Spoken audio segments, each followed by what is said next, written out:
دوڑتے ہوئے گیا غوث اعظم کی اسی محفل کی طرف جہاں غوث اعظم خطاب کر رہے تھے. دیکھ رہا ہے وہی محفل سجی ہے, وہی سامعین ہے, وہی ممبر ہے, اور غوث اعظم کہتے اب یقین ہو گیا میرے نبی کی معراج پر. نعرہ رسالت, نعرہ تکبیر, نعرہ رسالت, علماء اہل سنت. یہ حیران و پریشان کہ میری زندگی کے 8 سال کا چلے. دوڑتا ہوا گیا غوث اعظم کے قدموں میں لپٹ گیا. سرکار میں کلمہ پڑھ کے مسلمان ہوتا ہوں, یقیناً آپ کے نبی کا معجزہ حق ہے, آپ کا دین حق. تو کہا گئے تو پتہ چلا کہ غوث اعظم کو رب نے وہ بھی اختیار دیا تھا کہ زمانے کی نفس کو بھی روک لے. زمانہ روک دیا تھا, وقت ٹھہر گیا تھا, اور یہ اتنا طویل عرصہ گزر گیا. لیکن ایسا لگا کہ ایک لمحہ. اور صرف یہ نہیں, حضرت شیخ علی حیتمی رحمۃ اللہ علیہ آپ کے مرید خاص میں ہیں, آپ کے عقیدت مند اور آپ کے مرید بھی ہے, آپ کے شاگرد بھی ہے. وہ فرماتے ہیں کہ رات کا وقت تھا, میں حضرت کی خانقاہ میں موجود تھا, اچانک سرکار تشریف لائے, کہا کہ علی حیتمی میرے ساتھ چلو. ہاتھ پکڑا, چلے. فرماتے ابھی 2 قدم ہی چلے تھے کہ بغداد ختم ہو گیا, جنگل شروع ہو گیا. میں حیران, یا اللہ, بغداد تو بہت بڑا وسیع شہر ہے, رات کا وقت ہے, چراغ جل رہے تھے لوگوں کے گھروں میں, لیکن یہ اچانک اندھیرا سب جنگل آ گیا. اتنی جلدی بغداد کیسے ختم ہوا؟ کہتے ابھی میں سوچ ہی رہا تھا کہ ابھی 2-4 قدم نہیں چلے تھے کہ جنگل ختم ہو گیا. پھر میں حیران ہو گیا کہ جنگل تو بڑا وسیع ہے, بغداد کے بعد جو جنگل شروع ہوتا ہے وہ بھی بڑا طویل ہے. اتنی جلدی جنگل ختم ہو گیا؟ ریگستان کا کچھ حصہ, چند قدم چلے اور ریگستان کا حصہ ختم ہو گیا, ایک نئی آبادی آ گئی. فرماتے آبادیاں آتی رہی, چند قدم ہم چلتے تھے, آبادیاں نگاہوں سے اجھل ہو جاتی تھی. تھوڑے دیر کے بعد ایک جگہ ہم داخل ہوئے, دیکھا کہ کچھ لوگ ہیں, جنازہ رکھا ہوا ہے اور انتظار میں, معلوم ہوتا ہے کسی کا انتظار ہو رہا ہے. شیخ آئے, شیخ نے کسی سے کچھ نہیں کہا, مصلی امامت پہ تشریف لائے, تکبیر پکاری, نماز جنازہ شروع ہو. جتنے لوگ انتظار میں تھے سب نے خاموشی کے ساتھ نماز جنازہ پڑھی. جنازہ ختم ہوا, قبر کھودی گئی. شیخ نے اپنے ہاتھ سے جو میت تھی, جو مرحوم تھے, ان کی قبر میں رکھا, دعائے مغفرت کی. باہر آئے, پھر لوگ وہ جو ساتھ میں جو انتظار کر رہے تھے, کچھ لوگ تو انہوں نے کہا سرکار اب ہمارا سردار کون, اب ہم پر حاکم کون ہے؟ کہا انتظار کرو, خضر تمہارے سردار کو لاتی ہو. فرماتے کہ بس ابھی کچھ لمحے گزرے تھے کہ ہم نے دیکھا خضر علیہ السلام لائے ایک شخص کو جو نشے کی حالت میں دھت تھا, پیر لڑکھڑا رہے تھے, فل نشے میں. شیخ نے قریب بلایا, کہا خضر تمہیں یہی ملا؟ کہا سرکار بس یہی ملا اور کوئی نہیں ملا, رات کا وقت ہے, جو ملا میں پہلا جو فرد ملا اسی کو لے آیا, یہ نشے میں دھت تھا, یہی ملا اسی لایا. کہا خیر کوئی حل نہیں. آپ قریب گئے, اس کے سینے پہ ہاتھ رکھا, نشہ کافور ہو گیا. دوسری بار سینے سے لگایا, فرمایا کہ جا آج سے ہم نے تجھے ان کا سردار کیا.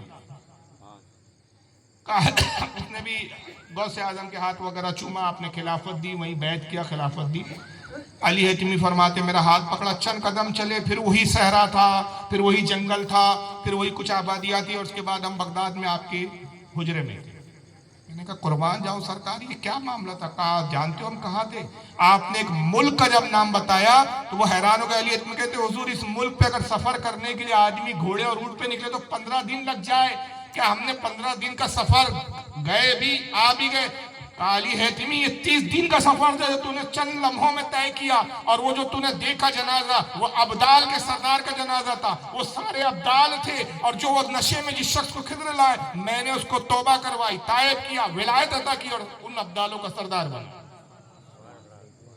کہا سرکار یہ 30 دن کا سفر کیسے طے ہوا؟ کہا علی حیتمی تو جانتا نہیں, اللہ نے زمین کو ہمارے لیے سمیٹ دیا, زمین ہمارے لیے اپنی تنابوں کو کھینچ لیتی ہے, سمیٹ لیتی. تو زمینوں کی تنابوں کو کم کر دینا غوث اعظم کے لیے کوئی بڑی بات نہیں. حضرت ایک بزرگ فرماتے ہیں, نام ابھی ذہن بھی نہیں آ رہا ہے, تاجر تھے کپڑے کے, کہتے ہیں میں شیخ عبد القادر جیلانی سے ملنے آیا, تو ملاقات ہوئی تو اذان ہو رہی تھی. آپ نے کہا چلو پہلے نماز پڑھ لیتے پھر ملاقات اچھے سے ہو. کہا جی سر. چلے تو راستے میں بہت لوگ اپنے اپنے کاموں میں تھے, مسجد کی طرف جا رہے تھے. کہتے نہ کوئی شیخ کو سلام کر رہا تھا، نہ کوئی مسافہ کر رہا تھا، کوئی پوچھ بھی نہیں رہا۔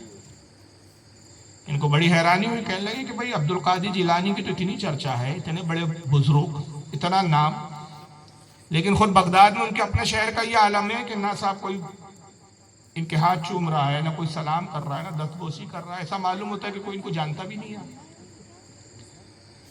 بہرحال مسجد میں داخل ہوئے، سرکار غوث اعظم نے نماز پڑھائی، انہوں نے خود غوث اعظم کی ابتدا میں نماز پڑھی، نماز ختم ہوئی، جب باہر نکلے غوث پاک کے ساتھ ساتھ چل رہے تھے جاتے وقت، واپس آئے تو بھی ساتھ ساتھ چل رہے تھے، جیسی مسجد کے باہر آئے کچھ دور تک تو غوث پاک کے ساتھ ساتھ چلتے رہے۔ اب بھیڑ آنا شروع ہوئی، ہر کوئی غوث اعظم کو سلام کرتا ہے، دستبوسی کرتا ہے، قدم بوسی کرتا ہے، بھیڑ آتے رہی اور بھیڑ ان کو پیچھے ڈھکیلتے رہی، اتنا ڈھکیلا کہ بہت دور ہو گئے۔ بھیڑ کی وجہ سے غوث اعظم تو اتنے دور ہو گئے کہ اب غوث پاک ان کی نگاہوں میں نظر بھی نہیں آ رہے، بھیڑ کا ہی حال ہے۔ اور لوگ غوث اعظم کی دستبوسی کر رہے ہیں، قدم بوسی کر رہے ہیں، سلام کر رہے ہیں، مسافے کر رہے ہیں۔ دل میں خیال کیا وہ پہلی والی صورت بہتر تھی، کم سے کم سرکار کے ساتھ چلنے کا تو موقع مل رہا تھا۔ اب یہ صورت تو یہ ہے کہ اتنے دور ہو گئے کہ نظر بھی نہیں آ رہے۔ کہتے بس جیسی دل میں خیال ہے بھیڑ چھٹنا شروع، یہ قریب ہوتے گئے غوث پاک تک۔ جیسی قریب پہنچے آپ نے فرمایا کہ میاں جانتے ہو یہ مخلوق خدا کے دل اللہ نے میرے قابو میں کر دیے، میں جب چاہتا ہوں اپنی طرف لے کر لیتا ہوں، جب چاہتا ہوں اپنے سے پھیر لیتا ہوں۔ تو اب کسی کو دیکھو کہ غوث اعظم کی تعظیم اور ادب کر رہا ہے، سمجھ لو غوث اعظم نے اس کے دل کو اپنی طرف پھیر لیا ہے۔ اور جب دیکھو کہ کوئی غوث اعظم کا انکار کر رہا ہے، آپ کی کرامتوں کا مذاق اڑا رہا ہے، سمجھ لو غوث اعظم نے اس کو اپنی بارگاہ سے مردود کر دیا۔ اب جھگڑنے لڑنے کی ضرورت نہیں۔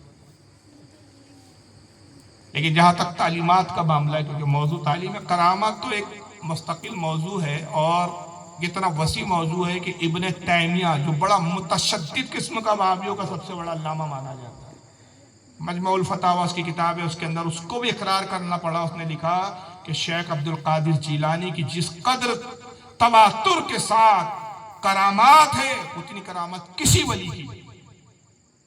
یہی بات حافظ ابن کثیر نے البدایہ میں لکھا کہ آپ کی کرامات حد تواتر سے بھی پرے ہیں، گن شمار میں نہیں، اتنی کرامات گن نہیں سکتے۔ جتنا لکھا گیا وہ بہت تھوڑا ہے۔ لیکن جہاں تک تعلیمات کا ہے تو آپ نے جہاں کرامات دکھائی ہے وہ عاجزی اور انکساری کا بھی درس دیا ہے، عبادات کا بھی درس دیا ہے، رسول اللہ کی شریعت کا تحفظ بھی فرمایا اور شریعت پر چلنے کی تلقین بھی کی ہے۔ ایک طرف آپ یہ کرامت دکھاتے ہیں کہ مردے جلا دیں، ایک طرف یہ کرامت دکھاتے ہیں کہ جنس کو تبدیل فرما دے رہے ہیں، دلوں کو اپنے سے قریب کر رہے ہیں، اپنے سے پھیر دے رہے ہیں۔ بے شمار کرامت، ایک کرامت سناتا ہوں پھر میں تعلیم پہ آؤں گا، پہلے ایک تھوڑا سا مقام ہو جائے۔ ایک مرتبہ بازار سے گزر رہا، ایک شخص صدا لگا رہا ہے، کوئی ہے جو میرے لیے 7 دن کھانے پینے کا ذمہ لے، 7 دن مجھے کھلائے پلائے۔ بتائیے کون کسی مفت خورے کو گھر لا کے 7 دن کھلائے گا؟ کوئی اس پہ توجہ نہیں دے رہا، وہ سوال کر رہا ہے، میرا سوال ہے کوئی ہے جو 2 وقت مجھے 7 دن کھلائے؟ سرکار غوث پاک نے دیکھا، آگے بڑھ گئے، اپنے ضروریات اور کام سے فارغ ہوئے، جب واپس آیا تو یہ ابھی بھی صدا ہی لگا رہا تھا، کسی نے اس کو پوچھا نہیں۔ آپ قریب گئے، کہا کہ شخص بڑی عجیب و غریب خواہش ہے، آخر منشا کیا ہے، 7 دن تو مفت میں کیوں کسی کیا کھانا چاہتا ہے؟ بولے ایک راز ہے۔ اچھا ہمارے ساتھ چلو، خانقاہ لے آیا، مریدین سے کہا کہ ایک حجرہ خالی کرو، اس حجرے میں اس کو رکھ دو۔ کہا حضور ایک شرط ہے۔ کہا کیا؟ جو کھانا لے کر آئے آپ کے ہاں، جو باورچی وغیرہ، وہ میرے حجرے میں نہ آئے، میرے دروازے کی کھیل سے کھانے کی پلیٹ ڈال دیا، میں کھا کے پلیٹ کو خالی واپس کر دیا کروں گا، میرے حجرے میں 7 دن تک کوئی داخل نہ۔ اچھا ٹھیک ہے چلو، جو تیری خواہش۔ کہا کہ مگر یہ تو بتا کہ تو آخر یہ 7 دن حجرے میں کرنا کیا چاہتا ہے؟ کہا حضور میں نے کہا نا یہ راز ہے۔ پھر آپ اصرار نہیں کیا، وہاں سے چلے گئے۔ یہ کیا کر رہا تھا کم وقت؟ جن کو قابو میں کر رہا تھا۔ 7 دن کا عمل تھا جن کو قابو کرنے کا۔ اب وہ خادم کو حکم ہو گیا، خادم جو ہے کھانا والا جو باورچی تھا وہ آپ کی خانقاہ کا، وہ کھانے کی پلیٹ دروازے کی کھین سے کھسکا دیتا، یہ کھاتا پیتا، وہ خالی پلیٹ کھسکا دیتا۔ 7 دن تک کوئی حجرے میں داخل نہیں ہوا اور یہ حجرے میں بیٹھ کے عمل میں مشغول ہے، عمل کرتا ہے۔ 7واں دن آیا جب اس کے عمل کا آخری اینڈ تھا، بس یہ اب کامیاب ہونے کی کگار پر، قریب ہے کامیابی کے۔